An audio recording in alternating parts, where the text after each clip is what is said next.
Hello everyone, welcome channel Kirosha academy. मैं Ravi sir आज आप लोगों के लिए एक बेसिक इंफॉर्मेशन लेके आया हूं और वो रहने वाली है बच्चा निपा वायरस। यस डियर, आज मैं आप लोगों को एक बेसिक इंट्रोडक्शन जो बहुत ज्यादा चल रहा है वायरस के बारे में, उस वायरस को हम बोलते हैं सर निपा वायरस। इस वन शॉट के अंदर मैं कंप्लीट आपको इस निपा वायरस का ओरिजिनेट कहाँ हुआ, कैसे फैलता है सर, बेसिकली ये जूनोटिक टाइप होता है जो एनिमल से ह्यूमन के अंदर क्या होता है सर, स्प्रेड होता है। इसकी डिटेल पूरी हम लोग बताएंगे। निपा वायरस ये एक आपके लिए, ये बेसिकली एक आपको आपकी नॉलेज इनहेंस करने के लिए, क्योंकि सम टाइम किसी प्रकार का आप एग्जाम दे रहे हो, कोई भी एग्जाम दे रहे हो, तो आपकी जो जीके है, जनरल नॉलेज है, उसके रिगार्डिंग अगर क्वेश्चन आ जाता है तो ये मोस्ट इंपॉर्टेंट आप लोगों के लिए रहने वाला है। तो डियर्स, आज हम लोग निपा वायरस के बारे में बात करेंगे, तो इसके लिए आपको वीडियो को अंत तक जरूर देखना है। अगर आप वीडियो पसंद आए तो लाइक शेयर कमेंट जरूर करें। ओके, तो आज हम बात करते हैं बच्चा निपा वायरस के बारे में। तो क्या होता है डियर? ओके, तो देखो आज हम लोग निपा वायरस है, इसके अंदर सबसे पहले हम लोग इसका बेसिक इंट्रोडक्शन पढ़ेंगे। ओके, इंट्रोडक्शन के बाद इसका सोर्स पढ़ेंगे हम लोग, देन इसका ट्रांसमिशन कैसे होता है, इसके सिम्टम्स क्या क्या आते हैं, इसको प्रिवेंट कैसे कहते हैं, और इसकी जो एनाटॉमी है ना, इसकी जो स्ट्रक्चर है, उसके बारे में हम लोग यहाँ पे क्या करेंगे सर, डिस्कस करेंगे। किसके बारे में बच्चा? निपा वायरस के बारे में, राइट। तो first of all we discuss about the definition what is Nipah virus. Okay बच्चा, निपा वायरस क्या होता है, इसकी अपन डेफिनेशन पढ़ेंगे। तो निपा वायरस एक जूनोटिक वायरल डिजीज है। ध्यान रखना, ये क्या है बच्चा? एक तरह का जूनोटिक वायरल डिजीज है। जूनोटिक मीन्स क्या होता है? ये एनिमल टू ह्यूमन के अंदर क्या होता है, ट्रांसफर होने का काम करता है। It means it is spread from animal to human. ये क्या काम करता है बच्चा? ये एनिमल से ह्यूमन के अंदर क्या होता है, ट्रांसफर होने का काम करता है। It is mainly affected to the brain. ध्यान रखना, ये मेनली किसको अफेक्ट करता है बच्चा? It is mainly affected to the brain. Brain के अंदर इंफेक्टेड करता है एनसेफेलाइटिस। एनसेफेलाइटिस मतलब यहाँ पे क्या हो रहा है बच्चा? ब्रेन के अंदर क्या होता है? Inflammation. Okay, inflammation of brain के अंदर इंफ्लामेशन हो जाता है, एंड देन वो किसको अफेक्ट करेगा सर? लंग्स को अफेक्ट करता है। किसको करता है बच्चा? लंग्स को अफेक्ट करता है। तो क्लियर? तो यहाँ पे आपको मोस्टली दो चीज पता चली। सबसे पहले निपा वायरस एक जीनोटिक वायरस होता है जो एनिमल टू ह्यूमन में स्प्रेड होता है। दूसरा, ये मेनली जब ब्रेन ह्यूमन में होता है तो ब्रेन के अंदर सबसे पहले एनसेफेलाइटिस करता है, इंफ्लामेशन ऑफ ब्रेन करता है, देन लंग्स को क्या करता है? अफेक्टेड करने का काम करता है। Next, Nipah virus infection has a higher mortality rate. इसकी जो मोर्टेलिटी रेट है ना, इसकी जो मोर्टेलिटी रेट है वो बड़ी क्या होती है सर? ज्यादा रहती है। फर्स्ट आइडेंटिफाई 1998 मलेशिया के अंदर। इसका फर्स्ट जो केस है आपको जीके में पूछ सकता है। बेसिकली इसका फर्स्ट केस कब हुआ था सर? इसका फर्स्ट केस 1998 के अंदर मलेशिया के अंदर हुआ था। एंड इंडिया के अंदर बात करते हैं, इंडिया के अंदर बात करते हैं तो इंडिया के अंदर केरला और वेस्ट बंगाल के अंदर सबसे पहले क्या हुआ था? इसका केस हुआ था। कहां हुआ था बच्चा? केरला और वेस्ट बंगाल में हुआ था। वर्ल्ड के बारे में बात करते हैं तो मलेशिया के अंदर सबसे पहले यहां इसको क्या हुआ था सर? देखा गया था। चले अब मैं source of Nipah virus. Okay, Nipah virus के कौन कौन से सोर्स हैं जिसके कारण ये स्प्रेड होता है? तो सबसे पहले इसका रिजर्व और ओरिजिन बताता हूं।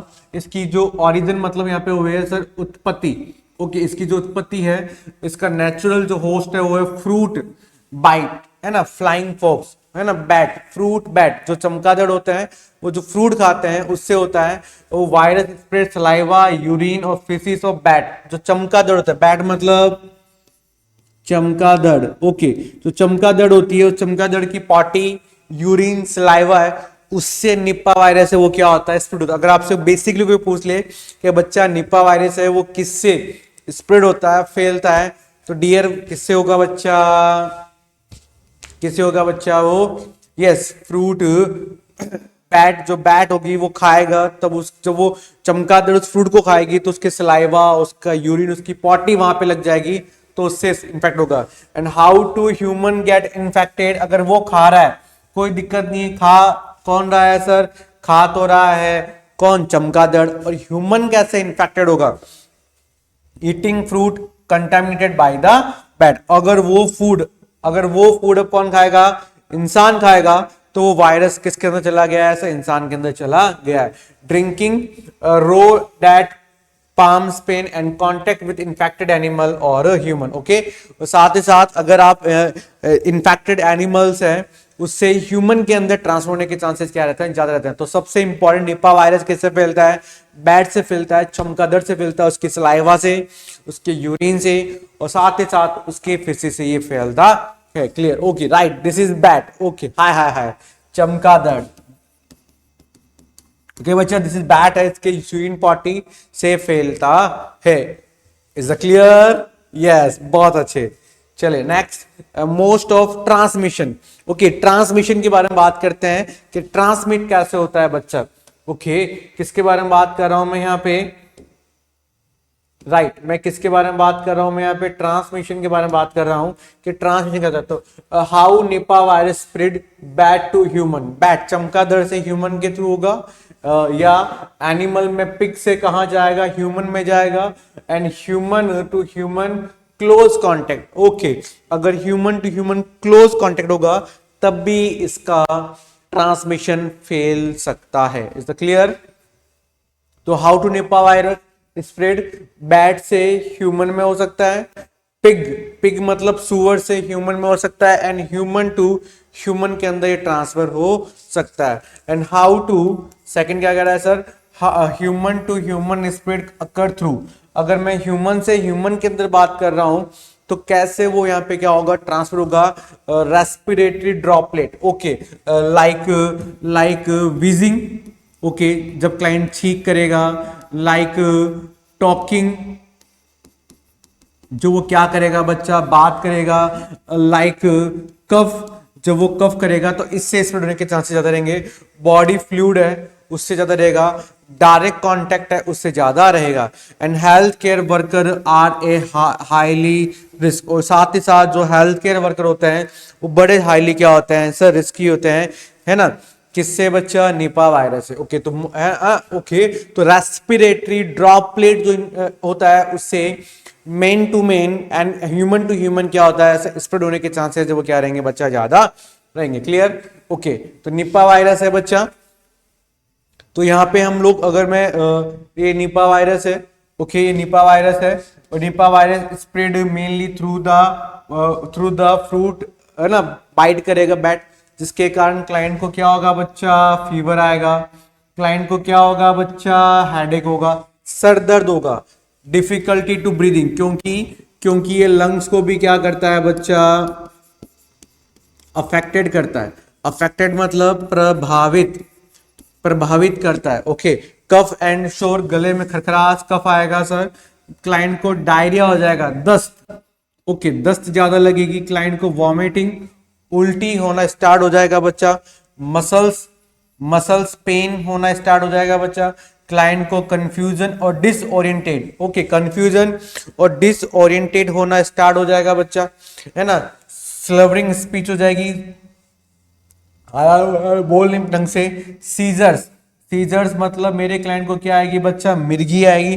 और फिजिकल, आपको इसके लिए ये सब फिजिकल एग्जामिनेशन करना पड़ेगा, लैब टेस्ट करनी पड़ेगी, और क्लाइंट को यूजिंग इनहेलर, नेबुलाइजर, और सिम्टम के अकॉर्डिंग क्लाइंट को क्या देना पड़ेगा सर, सिम्टोमैटिक ट्रीटमेंट, है ना। सिम्टोमैटिक यहाँ पे क्या होगा, क्लाइंट को ट्रीटमेंट दिया जाएगा, ओके। तो ये सारे के सारे यहाँ पे क्या है बच्चा, ये सारे के सारे यहाँ पे क्या है बच्चा, लक्षण है जब जो फ्रूट इनटेक करता है ह्यूमन, तब आपको ये चीज दिखाई देगी, okay.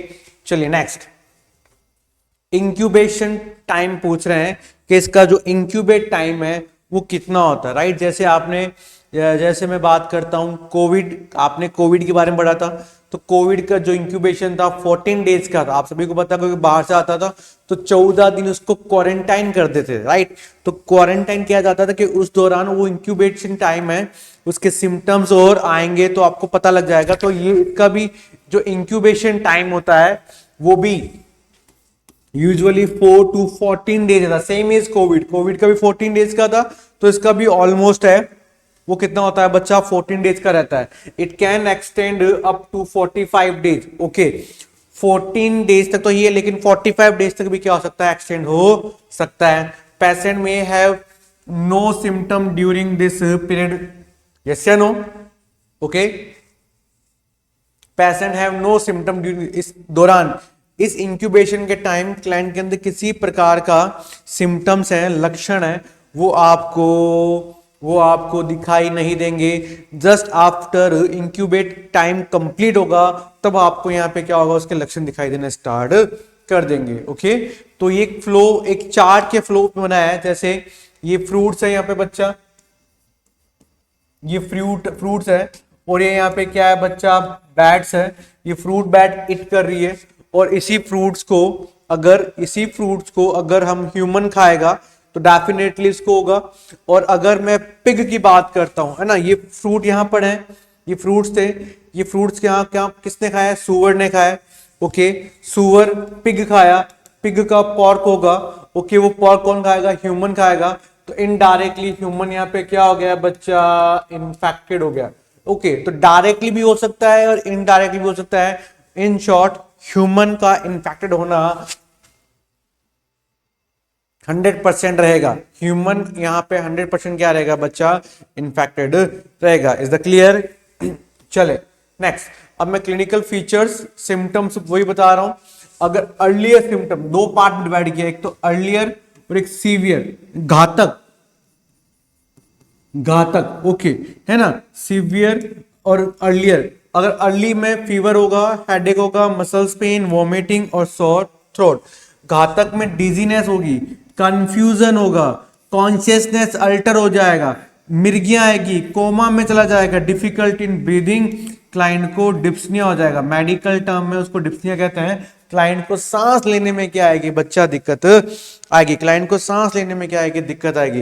And severe case cause encephalitis, है ना, इंफ्लामेशन ऑफ ब्रेन,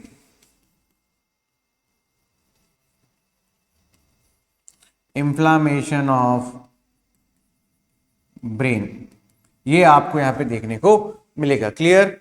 चले ओके, तो देखिए सर, ये एक बैट है, फ्रूट इनटेक करेगा, इसका यूरिन ब्लड के थ्रू, सलाइवा के through fruit are taken the human के अंदर चला गया है, या ये ब्रेक खाएगा तो डायरेक्टली 40 to 75% जो ह्यूमन होते हैं, इससे क्या हो सकता है सर, डेथ भी हो सकती है, क्लाइंट मर भी जाता है। क्लियर? चलिए नेक्स्ट, अब मैं anatomy structure of Nipah virus, बहुत इंपॉर्टेंट है, एनाटॉमी संरचना के बारे में बात कर रहा हूं मैं यहाँ पे संरचना के बारे में बात कर रहा हूं, स्ट्रक्चर के बारे में बात कर रहा हूं। किसके स्ट्रक्चर के बारे में बच्चा, निपा वायरस के स्ट्रक्चर के बारे में बात कर रहे हैं। तो निपा वायरस एक आरएनए वायरस है, सबसे important, it is RNA virus, family paramyxoviridae, ये फैमिली है जो हम लोग माइक्रोबायोलॉजी के अंदर पढ़ते हैं, ये पैरामैक्सोवैलिडिन फैमिली से बिलोंग करता है।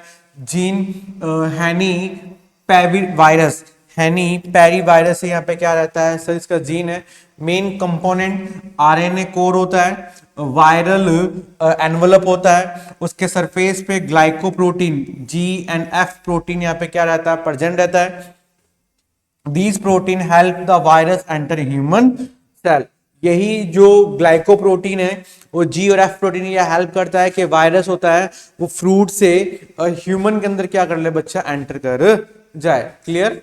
तो ये बेसिकली स्ट्रक्चर होती है। अगर आप डायरेक्टली डायग्राम से पूछ ले तो ये एक वायरस है बच्चा, निफा वायरस, ये यहाँ पे इसके अंदर आरएनए, ये यहाँ पर आरएनए वायरस होता है, ओके। इसके सराउंडेड ये G और F प्रोटीन या इसको ग्लाइकोप्रोटीन स्ट्रक्चर है, वो यहाँ पे क्या रहती है, बनी रहती है, जो इसको ह्यूमन के अंदर एंटर करने में क्या करता है, रोल करता है। क्लियर?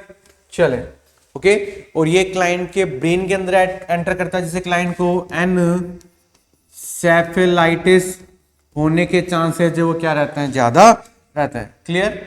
डायग्नोसिस के लिए बात करता हूं, निदान, ओके, किसके बारे में बात करें, हम निदान के बारे में बात करते हैं, कैसे पता करेंगे, तो लेबोरेटरी डायग्नोसिस है ना, पीसीआर टेस्ट कराएंगे sir, polymerase chain reaction, polymerase chain reaction test करवाते हैं बच्चा, एलाइजा टेस्ट होती है, एंटीबॉडीज डिटेक्ट करने के लिए किया जाता है, और CSF examination, CSF cerebro spinal fluid examination करते हैं फॉर एनसेफेलाइटिस केस के अंदर, and testing is done in high security laboratory, and high security laboratory में क्या किया जाता है, टेस्ट है वो डन किया जाता है। Is the clear?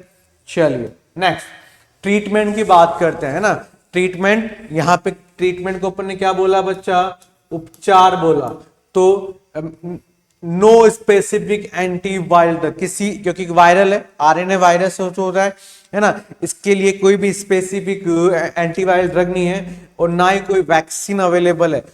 जो भी सिम्टम्स आए हैं उस सिम्टोमेटिक ट्रीटमेंट हम लोग क्या करेंगे, प्रोवाइड करेंगे, ऑक्सीजन थेरेपी दे देंगे, आईवी फ्लूइड दे देंगे, अगर सांस ले तो वेंटिलेटर दे देंगे, treat the complication and early supportive care improve the survivor. अगर आप जितने अर्ली सिम्टम आने स्टार्ट होते हैं और आप क्लाइंट को रिकवर करने की कोशिश करेंगे तो जल्दी रिकवर हो जाएगा, जितना डिले करेंगे क्लाइंट की डेथ होने के चांसेस क्या रहेंगे, बढ़ जाएंगे। क्लियर? प्रिवेंशन, रोकथाम कैसे करनी है, wash fruit थ्रूली before eating, fruit, कोई भी फ्रूट को खाने से पहले क्या करना है, धोना है, avoid bad beating fruit, avoid the raw data palm Spain, maintain the daily hand hygiene, avoid the close contact with infected patient, use personal protective equipment in hospital, isolation and quarantine of patient, and prevention is the best control। सबसे best prevention, रोकथाम करोगे तो उसको अच्छे से control कर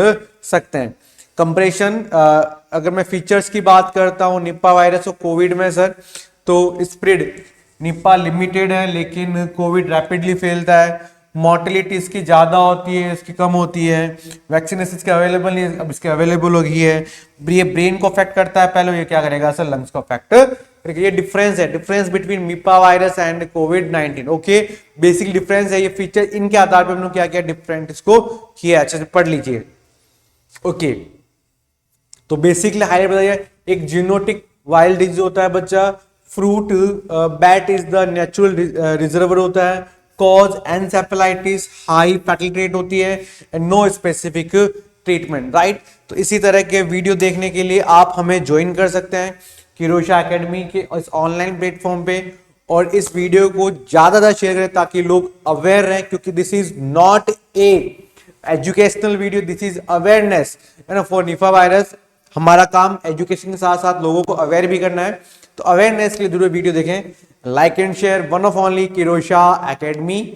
and अगर video पसंद आया तो वन कमेंट फॉर मी। तब तक के लिए इजाजत दें, जय हिंद।